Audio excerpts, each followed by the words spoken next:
Hello students, this is Ejaz Sir's Maths Academy and I am Ansar sir. Today we are going to study simple, compound and complex sentences. It's a very important topic after clause analysis. जिन्होंने clauses अच्छे से पढ़ लिया है उनको simple, compound and complex sentences भी बहुत अच्छे से समझ जाएंगे और जिन्होंने clauses अच्छे से नहीं पढ़ा है उनको भी अच्छे से समझ जाएगा. Let us see. Simple sentence. What is a simple sentence? उसका डेफिनेशन देखते हैं पहले. सिंपल सेंटेंस क्या होता है? So a simple sentence is, you know what a sentence is. A sentence is a group of words which has a subject and a predicate. But a simple sentence is a simple sentence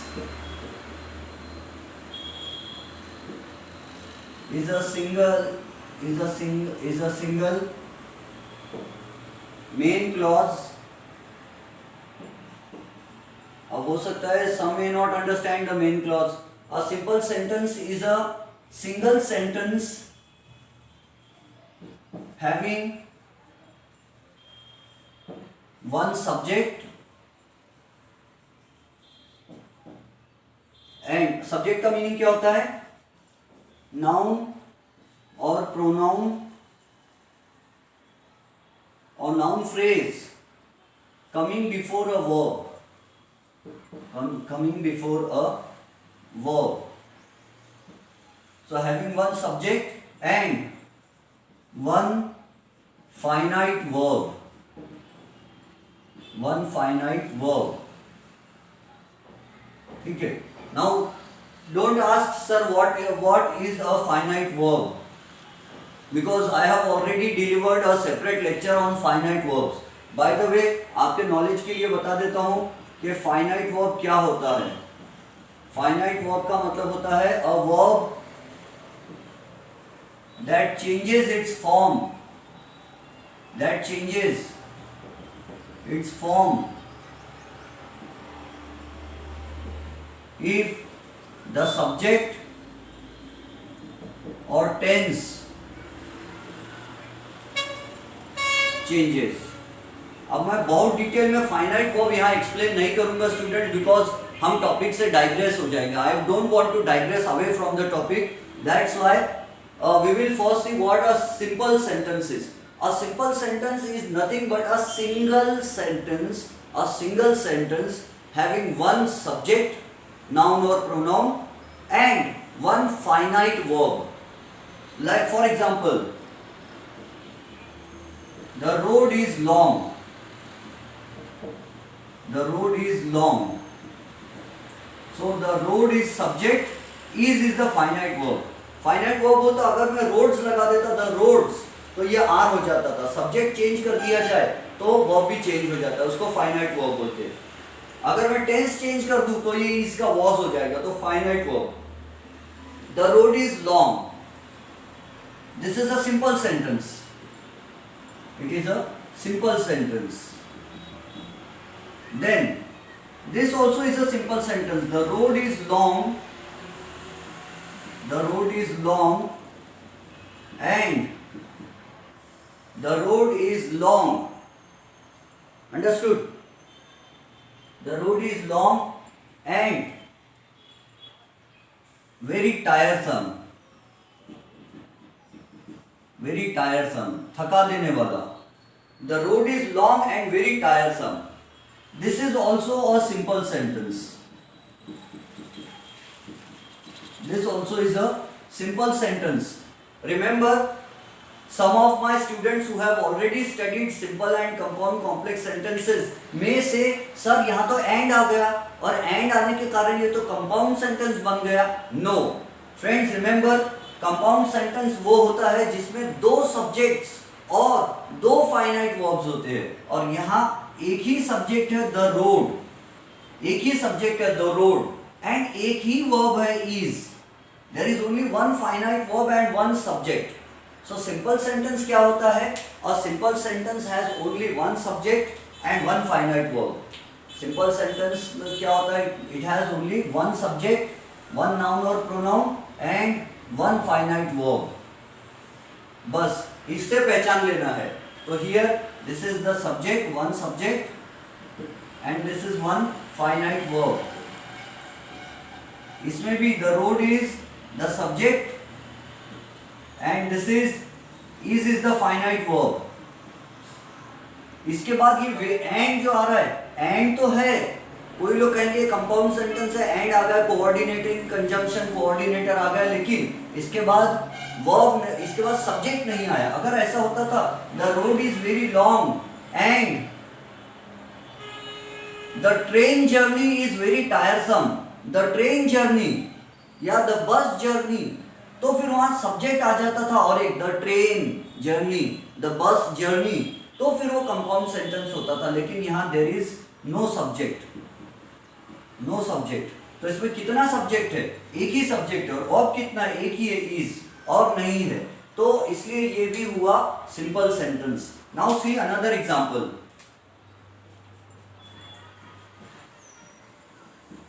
The road is very long, sorry, the road is long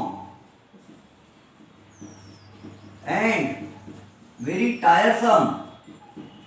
थका देने वाला, बहुत थका देने वाला.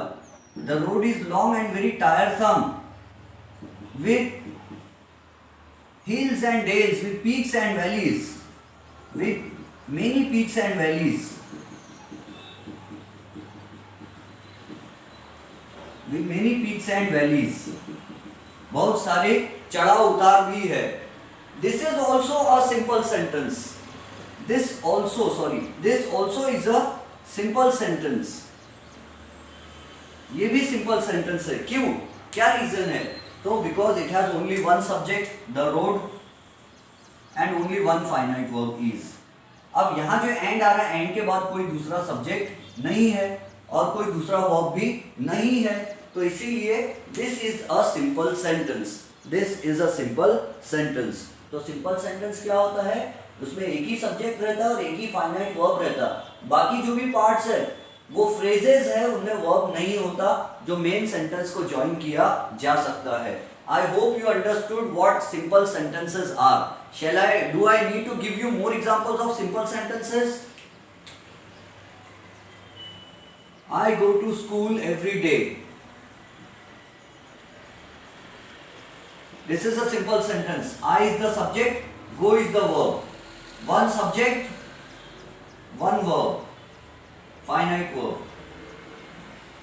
ठीक है. फिर उसके बाद she plays very well. She is the subject, plays is the verb, finite verb. Subject, one finite verb. He writes beautifully. He writes beautifully. Writes is the verb, finite verb. He is the subject. So a simple sentence is a sentence which has only one subject and one finite verb. ठीक है. अगर finite verb में confusion हो तो बस इतना याद रखना, one subject and one verb. एक सब्जेक्ट और एक वर्ब, हालांकि वो फाइनाइट होना जरूरी है. So one subject and one verb आपको दिखाई दे रहा है, तो you understand that it is a simple sentence. So that is about a simple sentence. Now we will discuss a compound sentence. फिर हम डिस्कस करेंगे कंपाउंड सेंटेंस क्या होता है. Then we will discuss. Do I need to give more examples of simple sentences? क्या और examples देना चाहिए मैंने? ऐसे तो हम कितने सारे भी बना सकते हैं. I have eaten the food. I have eaten. So I is the subject, have is the verb. I have eaten. They have killed the dog. Yeah, they had killed the mad dog. They had killed the mad dog. They is the subject, had killed ये verb आ गया फिर यहाँ पर. So sorry, had killed में लिखते हम, they killed कर देते उसको. They killed the mad dog. So they killed. They is the subject and killed is the finite verb. They killed the mad dog. ये हो गया हमारा simple sentence का simple explanation. Then I will explain what a compound sentence is. फिर बाद में मैं समझाऊंगा कॉम्प्लेक्स सेंटेंस किसको कहते हैं, और फिर उसके बाद हम इंटर कन्वर्शन समझेंगे कि सिंपल को कंपाउंड कैसे करना, कंपाउंड को कॉम्प्लेक्स कॉम्प्लेक्स कैसे करना, कॉम्प्लेक्स को सिंपल कैसे करना, कंपाउंड को सिंपल कैसे करना, वगैरह वगैरह I will explain. So let us first see compound sentences. मैं वीडियो पॉज करता हूँ, मिटाता हूँ, फिर हम कंपाउंड सेंटेंसेस देखेंगे. Alright students, see compound sentence किसे कहते हैं वो मैं एक्सप्लेन करता हूँ.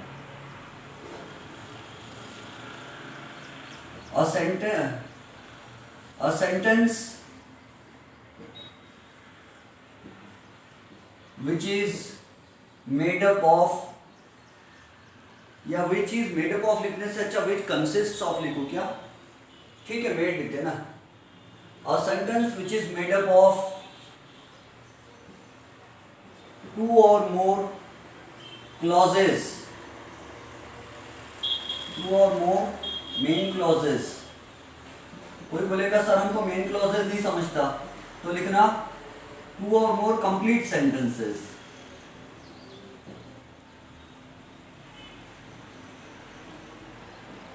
अब a sentence which is made up of two or more complete sentences, each sentence, each having a subject and a finite verb and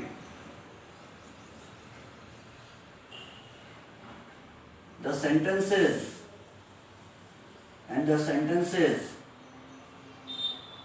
short sentences actually are joined by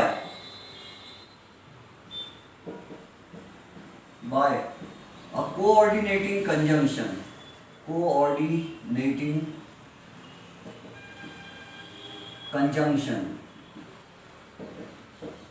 which is also called a coordinator. देखो definition जो मैं बनाता हूं वो थोड़ी confusing हो सकती है. A long sentence which is made up of two or more complete short sentences, each short sentence having a subject and a finite verb, and the short sentences are joined by a coordinating conjunction. और coordinators कौन कौन से होते हैं? तो chief coordinator सबसे ज्यादा use में जो आते हैं कोऑर्डिनेटर्स वो होते हैं एंड, बट, और. उसके अलावा आइदर और भी होता है,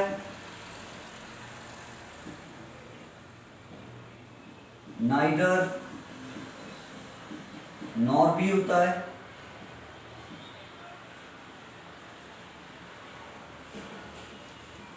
not only,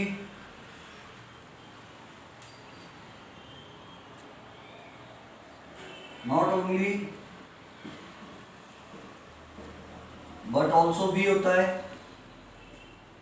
and as well as भी होता है. These are the coordinators. अब an example is better than a precept. इसका एग्जाम्पल देते हैं. कॉन्सेप्ट समझाने से बेटर पहले है एग्जाम्पल देना.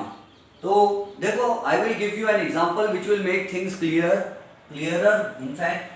सो the sun goes down and the birds fly homewards. The sun goes down means the sun sets, and the birds fly homewards. Homewards means towards their home. Homewards means towards their home. The sun goes down and the birds fly homewards. This long sentence is a compound sentence. ये compound sentence है और ये कैसे बना है? So the sun goes down is a short sentence. It's a short sentence, complete sentence. Short complete sentence है ये. अगर किसी को हम सिर्फ इतना बोले the sun goes down मतलब the sun sets, तो भी ये मीनिंगफुल है. एक अर्थपूर्ण वाक्य है, it's a meaningful sentence. And अगर मैं इतना भी किसी को बोल दूं, द बर्ड्स फ्लाई होमवर्ड्स, बर्ड्स अपने घर की तरफ जाते हैं, तो this is also a short complete sentence, short complete sentence. और दूसरी इंपॉर्टेंट बात यह है कि दो शॉर्ट कंप्लीट सेंटेंसेस हो गए, टू मेन क्लॉजेस हो गए, ईच हैविंग अ सब्जेक्ट। ये सब्जेक्ट है, the sun is the subject. कोई भी नाउन या प्रोनाउन को हम सब्जेक्ट बोलते हैं, ये सब्जेक्ट है, ठीक है। और ये गोज क्या है, ये फाइनाइट वर्ब है, ये फाइनाइट वर्ब है। फाइनाइट वर्ब से कंफ्यूज मत हो, सिर्फ वर्ब याद रखो। अगर आपको फाइनाइट नॉन फाइनाइट वर्ब्स नहीं समझते, so don't worry, remember only that it should be a verb, तो आपको मोस्टली वो अपने आप ही हो जाएगा। द बर्ड्स सब्जेक्ट है, name place thing animal, so birds, the bird subject है, fly is a verb, fly is a verb. तो अब बताओ इसमें कितने सब्जेक्ट्स आए, दो सब्जेक्ट्स आए। कितने फाइनाइट वर्ब्स आए, दो फाइनाइट वर्ब्स आए। तो there are two subjects and two finite verbs, मतलब there are two sentences and these two sentences are joined together by the word and. And से ये जोड़े हुए हैं। तो when the two main clauses are joined by and, when two complete meaningful sentences are joined by and, that longer sentence formed is called a compound sentence। जो लंबा एक नया सेंटेंस बन जाता है उसको हम कहते हैं compound sentence. So I hope आपको ये एग्जांपल समझ गया होगा।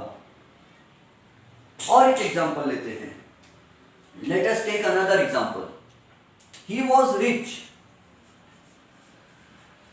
he was rich but he was unhappy।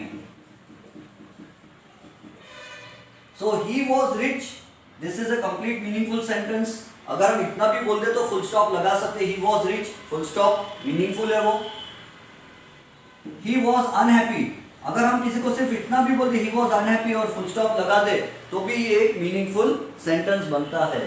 He was rich but he was unhappy। अब ये दो मीनिंगफुल सेंटेंसेस है, इसमें सब्जेक्ट कौन सा, ही है।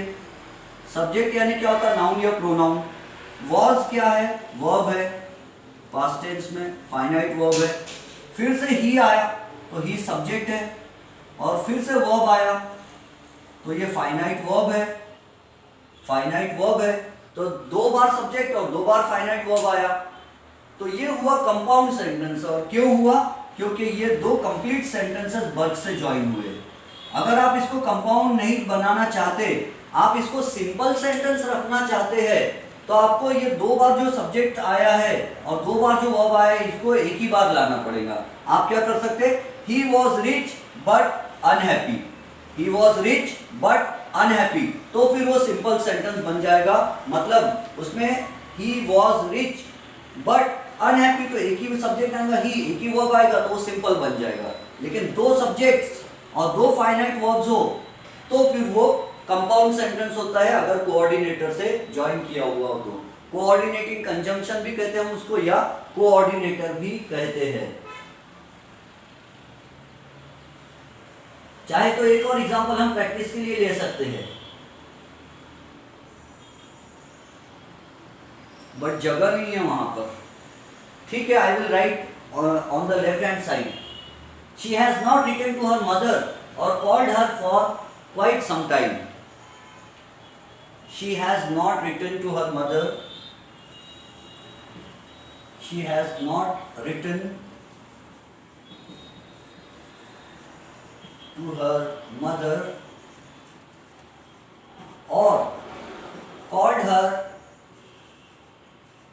on the phone, called her on the phone for a long time। She has not written to her mother or called her on the phone for a long time। Now you will say कि अब इसमें तो sir subject तो एक ही बार आ रहा है।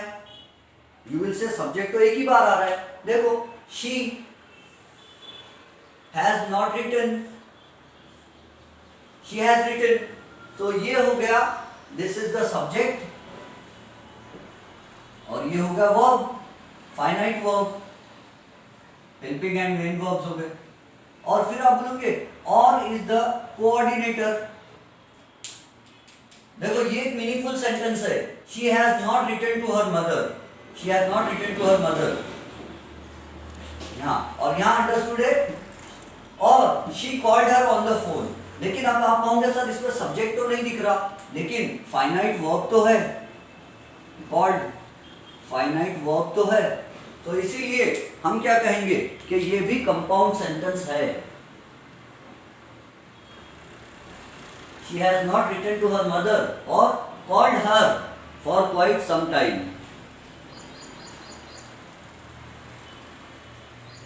जिसमें दो सब्जेक्ट्स और दो वर्ब्स होते हैं वो कंपाउंड सेंटेंस होता है। दो सब्जेक्ट्स और दो फाइनाइट वर्ब्स। लेकिन कभी कभी एक ही सब्जेक्ट हो सकता है और दो फाइनाइट वर्ब्स हो सकते हैं। कभी कभी एक ही सब्जेक्ट और दो फाइनाइट वर्ब्स भी हो सकते हैं। ऐसा ही एक और एग्जांपल मैं आपको देता हूं जिससे आपको और समझ में आएगा कि एक ही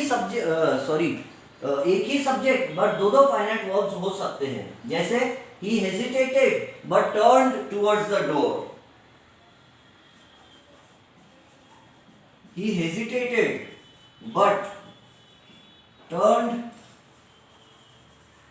towards the door.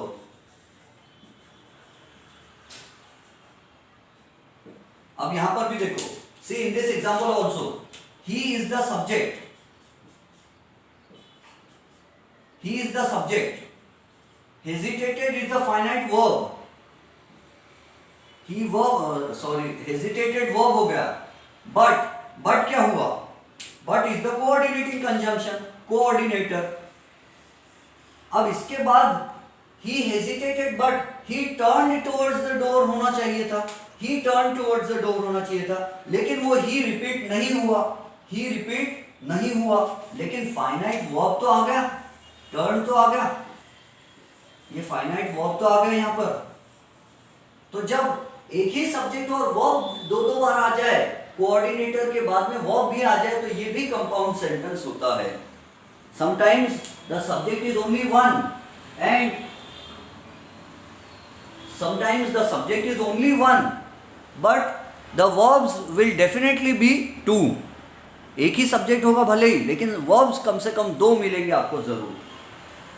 I hope आपको समझ में आ रहा है।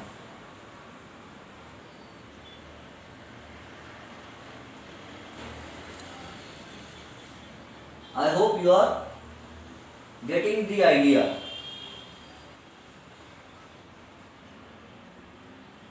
I think I should give some more examples to you. अब either और neither nor के भी examples दे देता हूँ थोड़ा।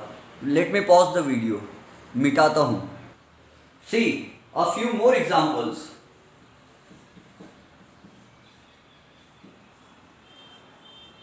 Not only was the road long,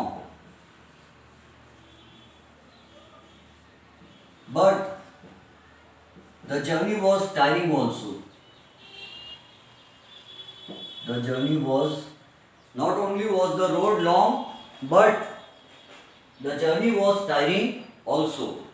But the journey was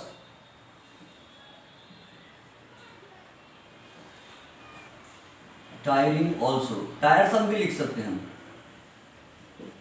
This is also a compound sentence. This also is a compound sentence. कभी कभी है ना, बहुत से लोग also में भी गलती कर देते हैं। I am a teacher also. I also am a teacher. I am a teacher also का मतलब है मैं टीचर भी हूँ। I also am a teacher. मैं भी टीचर हूँ। मीनिंग डिफरेंट हो जाता है। See, but we are not discussing that here. Not only is the coordinator here, not only, but also, इसमें दो सेंटेंसेस जुड़े हैं। Not only was the road long, not only was the road long, the road is the subject and was is the verb.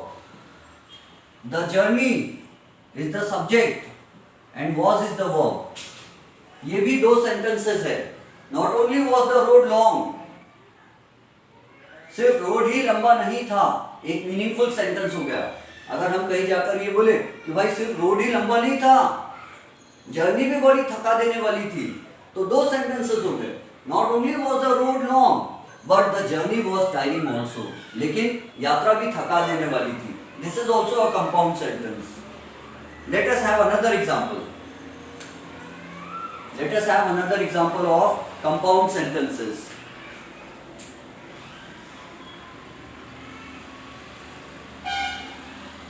Either the wire is faulty,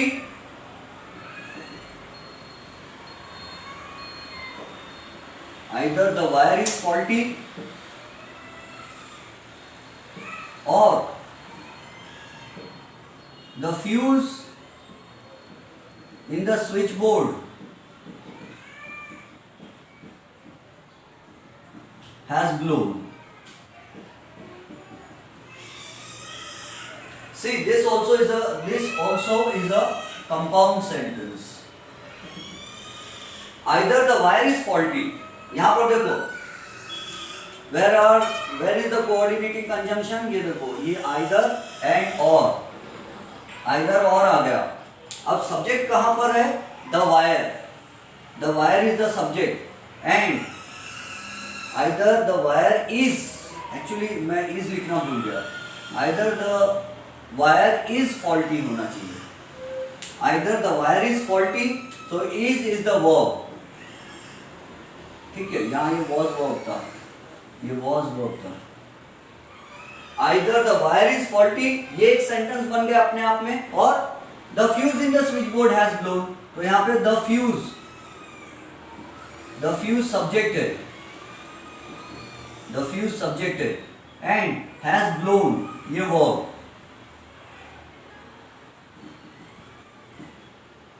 has blown ये verb है। either the wire is faulty or the fuse in the switchboard has blown। दो sentences join किया हमने। the wire is faulty, देखो अगर हम either और नहीं लगाए तो क्या होता? the wire is faulty, the fuse in the switchboard has blown, fuse चला गया, या तो वायर खराब है या तो फ्यूज चला गया, तो ये या तो हटा दिए तो वायर खराब है, फ्यूज चला गया। दो सेंटेंसेस है और हमने उनको ज्वाइन किया आइदर और से। ऐसे हम नाइदर नॉर वाला भी कर सकते हैं। नाइदर नॉर वाला भी कर सकते हैं हम। Neither did we know anyone,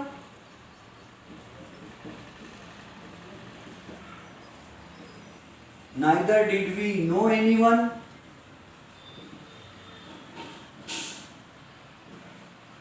nor did we have any map।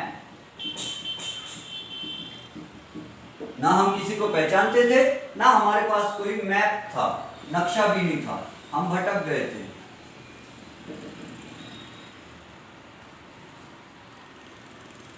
Neither did we know anyone, nor did we have any map।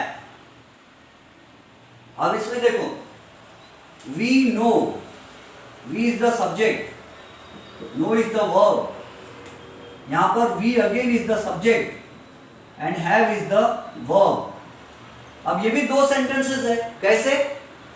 We did, neither के जगह not कर देंगे, we did not know anyone, we did not know anyone, हम किसी को पहचानते भी नहीं थे।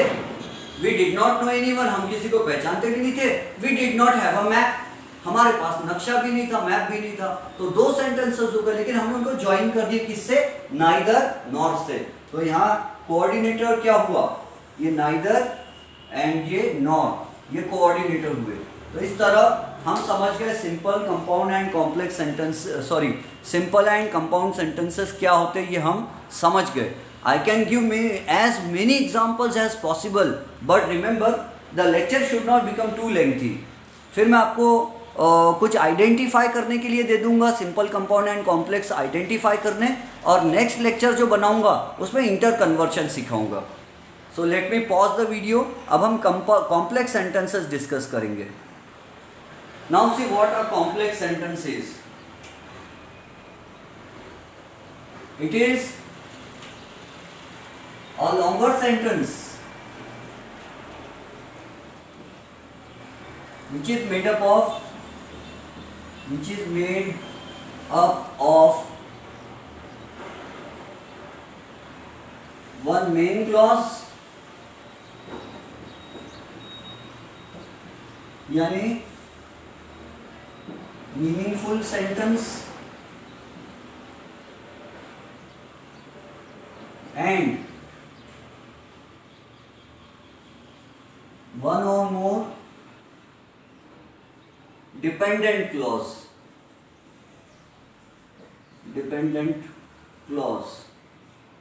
और clauses. अब dependent clause क्या होता है? Incomplete meaning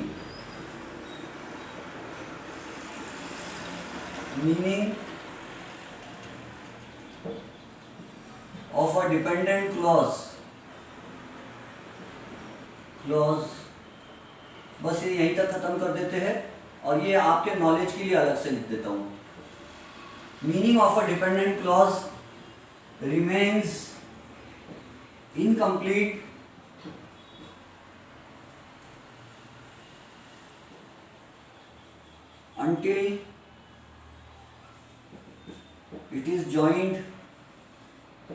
until it is joined with the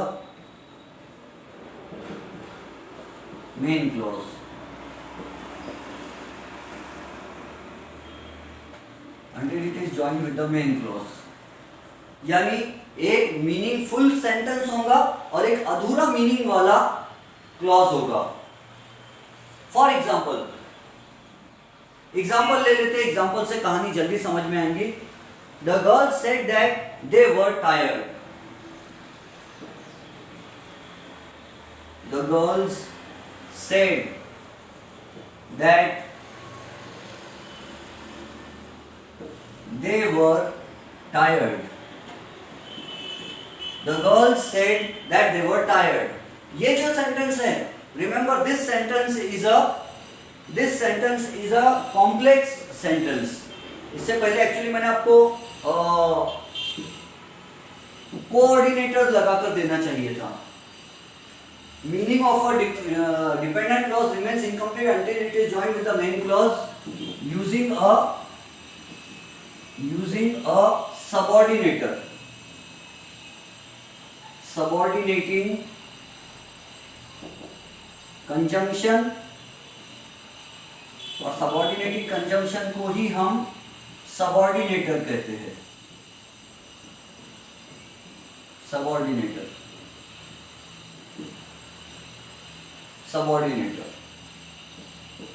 अब मैं आपको एक लिस्ट लिख देता हूं सबऑर्डिनेटर्स की. बहुत लंबी लिस्ट है. सबऑर्डिनेटर्स. ये सबऑर्डिनेटर्स जो है जिन्होंने those who have studied noun clause, adjective clause and adverb clauses very well, they know what subordinators they know what subordinators are and they don't need to remember all these subordinators. They already know them. Subordinators are, for example, all WH questions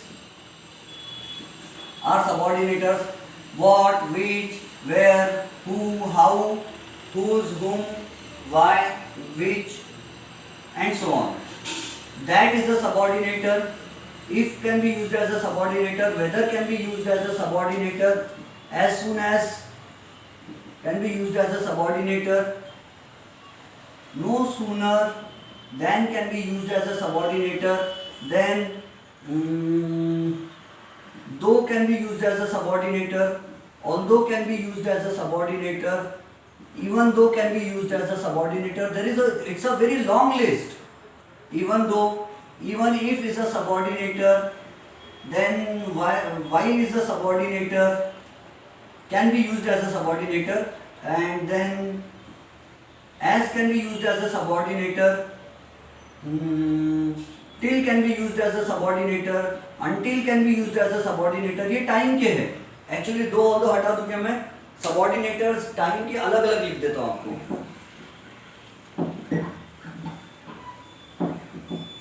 All WH questions, अगर हो सकता है some may not understand all WH questions, तो उनके लिए अलग से लिख कर दे देता हूँ.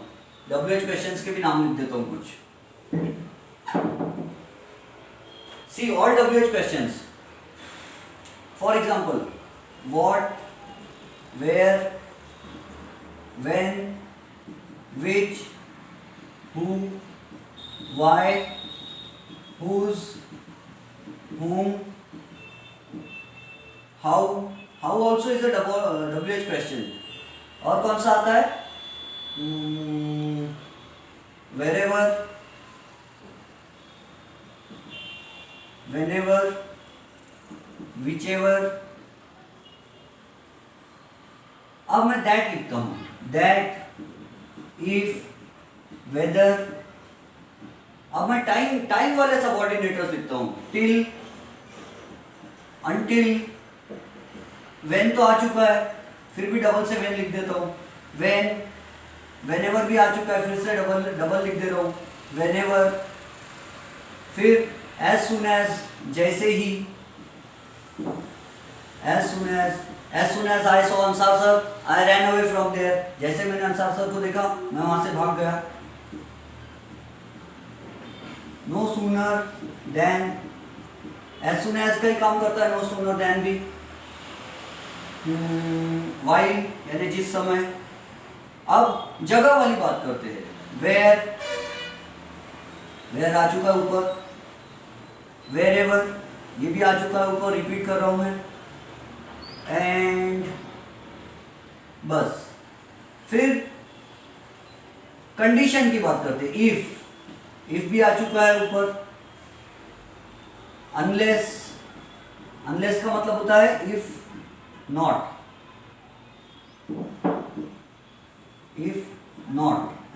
यदि नहीं. Unless you work hard you will fail. If you do not work hard you will fail. Unless यानी इफ नॉट होता है. If not, unless. फिर उसके बाद अब कॉन्ट्रास्ट की बात करते हैं. कॉन्ट्रास्ट में आता है, ऑपोजिट में आता है. दो he is poor he is honest. हालांकि वो गरीब है लेकिन ऑनेस्ट है. Although,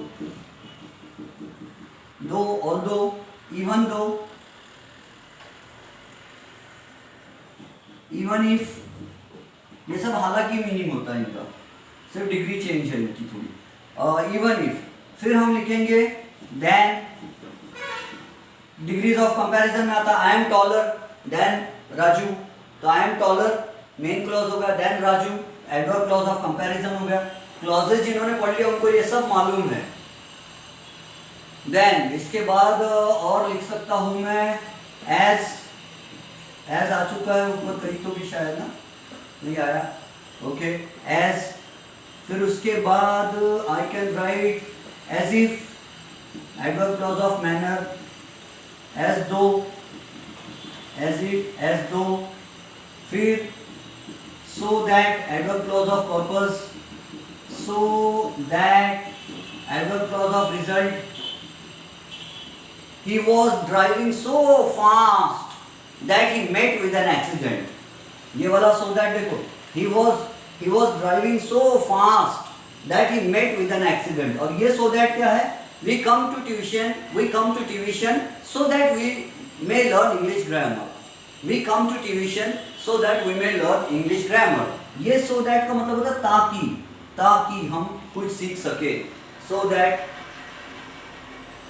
adverb clause of purpose, result, such that, so that. और कौन सा बचा adverb clause of result? Because,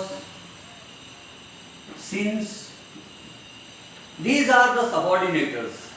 ये subordinators है. इसके अलावा भी कुछ होते होंगे, मेरे ध्यान में नहीं आ रहे. At present मेरे माइंड में जितने मैंने लिख दिया. Now I will give you the example.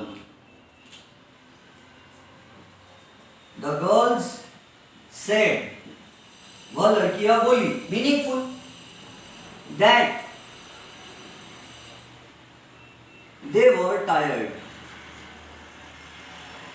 The girls said that they were tired. So यहाँ पर देखो, the girls said, full stop भी लगा सकते हैं, मीनिंगफुल सेंटेंस है. The girls said, लड़कियां ने बोली, they were tired, वो थकी हुई थी.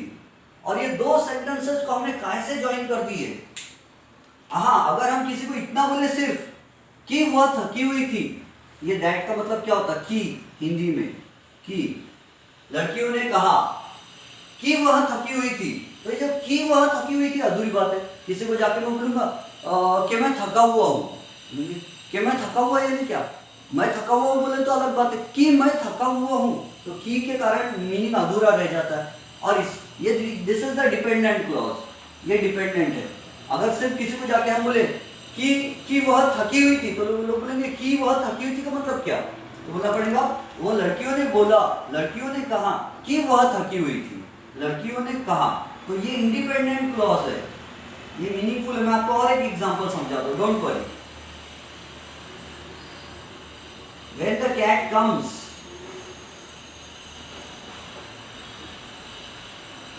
all the mice run away.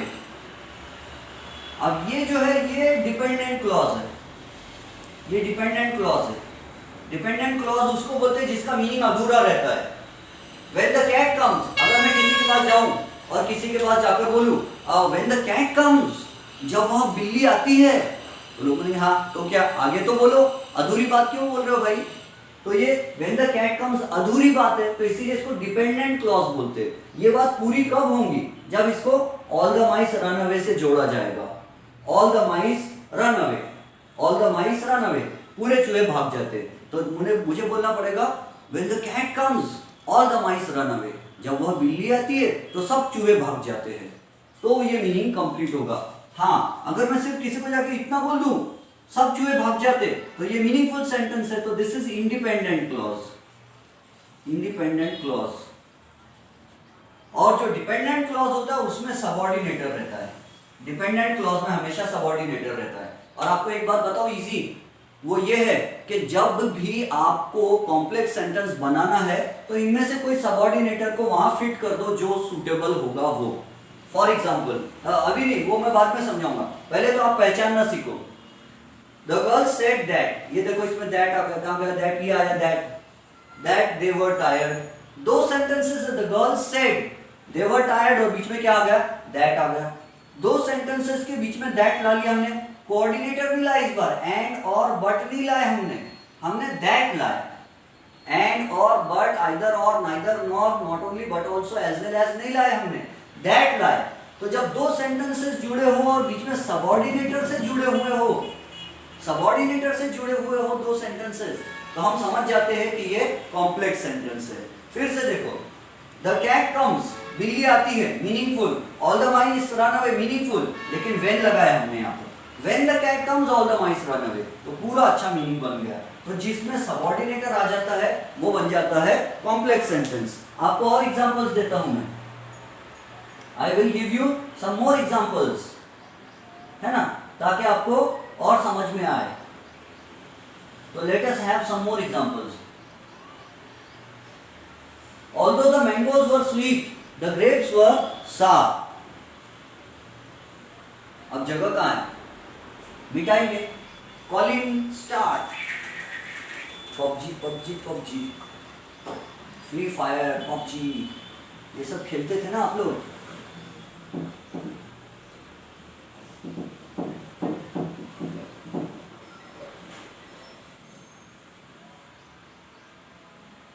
कोई लोग खेलते होंगे, सब नहीं खेलते।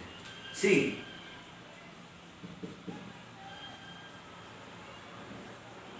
although the mangoes were sweet, हालांकि आम मीठे थे, but the grapes were sour, sorry but नहीं, although the mangoes were sweet, हम वहां पे कॉमा लगा देंगे, बट नहीं लगाएंगे, बट तो कोऑर्डिनेटर है। The grapes were sour. The grapes were sour. Although the mangoes were sweet, the grapes were sour. हालांकि मैंगोज मीठे थे, जो चीज खट्टा होना सोचते हैं वो मीठे थे, लेकिन अंगूर मीठे होना चाहिए तो वो खट्टे थे। Although the mangoes were sweet, the grapes were sour.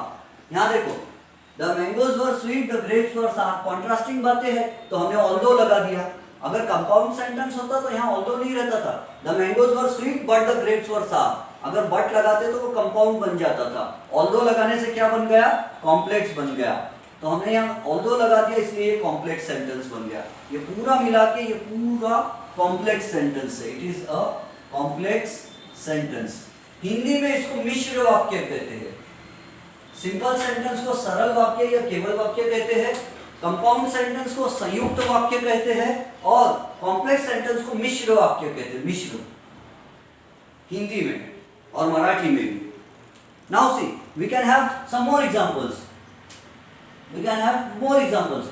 He started when he heard the sound of the gunshot. He started when he heard the sound of the gunshot. जैसे उसने गोली की आवाज सुना, रनिंग रेस में चालू हो गया दौड़ना। He started, main clause है। When he heard the sound of the gunshot, adverb clause of time है। तो हमने क्या देखा? हमने ये देखा कि ये दो सेंटेंसेस किससे ज्वाइन हो रहे हैं? when से। He started एक सेंटेंस है, he heard the sound of a gunshot दूसरा सेंटेंस है। जब दो सेंटेंसेस सबऑर्डिनेटर से ज्वाइन होते हैं तो हम समझ जाते हैं ये कॉम्प्लेक्स सेंटेंस है। अगर सच में देखा जाए तो इसको भी मीनिंगफुल बोल दिए और इसको भी मीनिंगफुल बोल दिए और सबऑर्डिनेटर बीच में फिक्स कर दिए तो ये कॉम्प्लेक्स सेंटेंस बन जाता है। लेकिन अगर हम इतना बोले ही स्टार्टेड मीनिंगफुल और किसी को सिर्फ इतना बोले when he heard the sound of a gun shot, जब उसने गन शॉट की आवाज सुना तो लोग बोलेंगे क्या हुआ? तो जब सुना तो क्या हुआ? ही स्टार्टेड, वो चालू हो गया। ये मीनिंगफुल हो जाएगा फिर। तो अगर आप दूसरा एंगल से सोचना चाहो तो ये समझ लो ये मीनिंगफुल है, और ये व्हेन को छोड़ दो, he heard the sound of a gun shot, ये भी मीनिंगफुल है। दो मीनिंगफुल को अगर सबऑर्डिनेटर से ज्वाइन कर दिया जाए तो वो बन जाता है कॉम्प्लेक्स सेंटेंस। ठीक है, वो बन जाता है कॉम्प्लेक्स सेंटेंस। फिर मैं आपको कुछ एग्जांपल्स दूंगा और फिर आप उसमें से सॉल्व करना।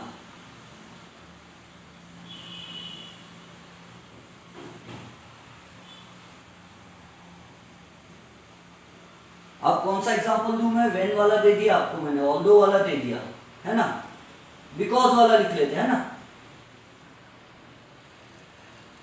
Some people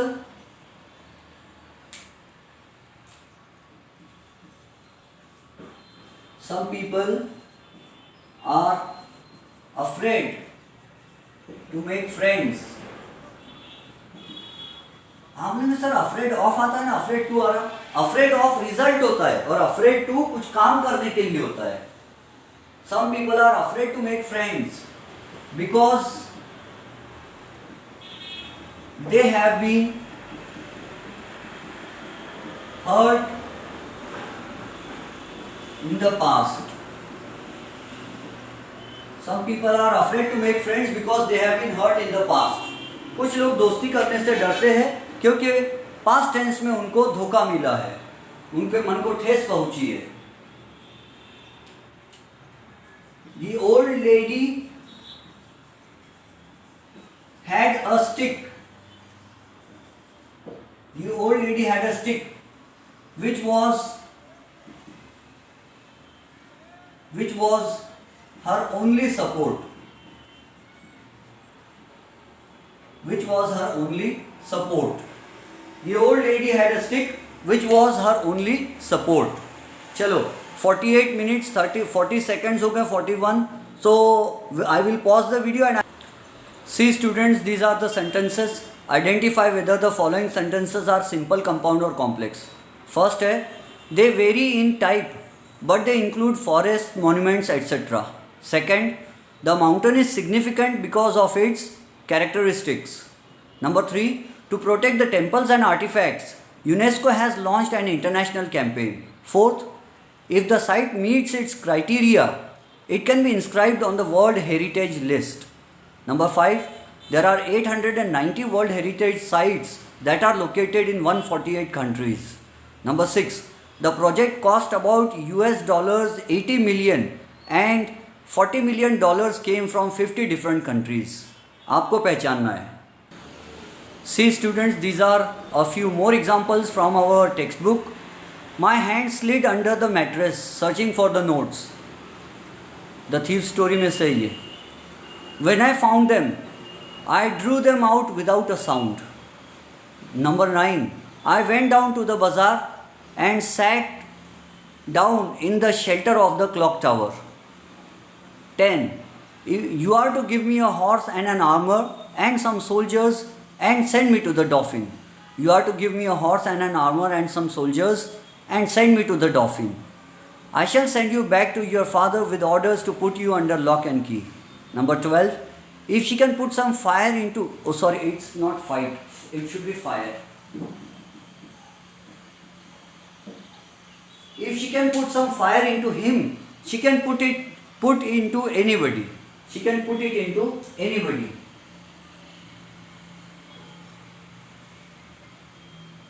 If she can put some fire into him, she can put into anybody. I don't remember, it should be fight or fire. मुझे लग रहा है फायर होना चाहिए वो. Number 13. The flowers come to life only for a day. Not flowers. It should be singular flower. The flower comes to life. Singular है ना, comes होना चाहिए. The flower comes to life only for a day, yet it does so in full splendor. See students, some more examples. At the end of the examples, I think I should give you the answers also. 14th. The 14th. We saw an army of ants lugging a fly which was at least 10 times the ant size. 15th. The hermit listened to the king but said nothing. Number 16. The heaviness of being successful was replaced by the lightness of being a beginner again. 17. The biggest challenge. The biggest challenge or biggest crisis knocking down on the doors of humankind is fear and intolerance. Both science and spirituality seek the Almighty's blessings for the prosperity of the human mind and body. Number 19. Though everyone else was happy, I was not. Number 20. In a very simple sense, the nerves that controlled his muscles were shutting down. It's about Stephen Hawking. Number 21. The predicament caught the attention of a California computer programmer who had developed a speaking program that could be directed by head or eye movement. A few more examples. 22. It was a very excited Smita who came home late that night. Number 23. While we were waiting for the coffee, the head waiter came up to us bearing a large basket full of huge peaches. 24. So now Della's beautiful hair fell about her, rippling and shining like a cascade of brown waters. Number 25. As soon as she saw it, she knew that it must be Jim's. She knew that it must be Jim's. Number 26 and the last one. The dull precious metal seemed to flash with a reflection of her bright and ardent spirit. Now I will give the answers. So students, these are the answers to our questions and ये answers मैंने जो है उसमें reason भी लिख कर दिया है. कंपाउंड एंड कॉम्प्लेक्स के पीछे रीज़न दिया है कि ये क्यों है. रिमेंबर, कुछ सेंटेंस में एंड आता है लेकिन उसके बाद सब्जेक्ट नहीं आता या फाइनाइट वर्ब नहीं आता. फाइनाइट वर्ब नहीं आ रहा एंड के बाद तो वो कॉम्प्लेक्स नहीं, वो सिंपल रहेगा. एंड के बाद या बट के बाद अगर फाइनाइट वर्ब नहीं आ रहा, सब्जेक्ट और फाइनाइट वर्ब नहीं आ रहा तो वो कॉम्प्लेक्स नहीं, वो सिंपल रहेगा. अच्छा, सबऑर्डिनेटर के बाद भी, बिकॉज के बाद भी अगर कुछ नहीं आए तो भी वो सिंपल रहेगा. लेट मी टेल यू कि कंफ्यूज मत होना, डू नॉट गेट कंफ्यूज्ड. जैसे एक एग्जांपल हमने देखा, the mountain is significant because of its characteristic. ये सिंपल सेंटेंस है. आप बोलेंगे सर ये कॉम्प्लेक्स क्यों नहीं है, इसमें तो बिकॉज आया. लेकिन बिकॉज के बाद सब्जेक्ट एंड फाइनाइट वर्ब नहीं आया ना, इसीलिए वो सिंपल है. थर्ड सेंटेंस में आप कहोगे to protect the temples and artifacts UNESCO has launched. तो टेम्पल एंड आर्टिफैक्ट्स आया है, वो टेम्पल एंड आर्टिफैक्ट्स को ज्वाइन कर रहा है. वो दो सेंटेंसेस एंड से नहीं जुड़े हुए. टेम्पल एंड आर्टिफैक्ट्स एंड से जुड़े हुए, टेम्पल आर्टिफैक्ट्स एंड से जुड़े हैं. दो सेंटेंसेस एंड से नहीं जुड़े हैं, इसलिए थर्ड वाला कंपाउंड सेंटेंस नहीं है, सिंपल है.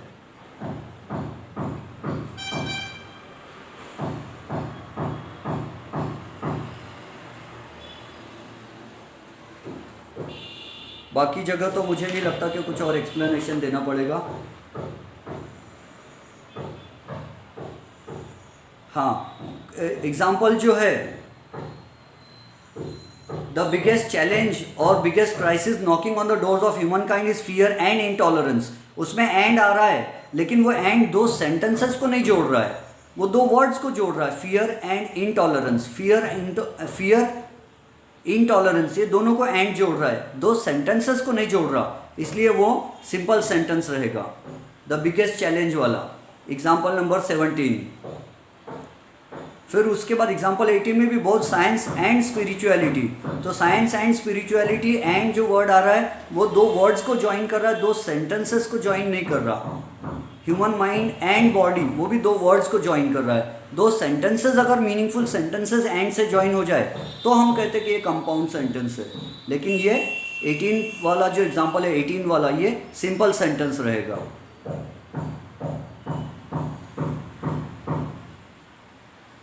So now Della's beautiful hair fell about her, rippling and shining like a cascade of brown waters. ये एक सिंगल सेंटेंस है, इसमें जो एंड आया है रिपलिंग एंड शाइनिंग, तो rippling and shining like a cascade, ये दो सेंटेंसेस को एंड नहीं जोड़ रहा है। हाँ, अगर ये ऐसा होता था, so now Della's beautiful hair fell about her and rippled and shine like a cascade, तो फिर ये भले ही हम कह सकते थे कि ये कंपाउंड सेंटेंस होगा। लेकिन ये जो एग्जाम्पल है, जो 24 नंबर का एग्जाम्पल है, ये सिंपल सेंटेंस है। Understood? So this is how we have completed simple compound complex sentences का मीनिंग क्या होता है और उनको पहचानना कैसे, ये हम समझ गए। अब इनका इंटर कन्वर्शन हम नेक्स्ट लेक्चर में डील करेंगे। Bye bye students, this is Ejaz sir's maths academy and I am Ansar sir.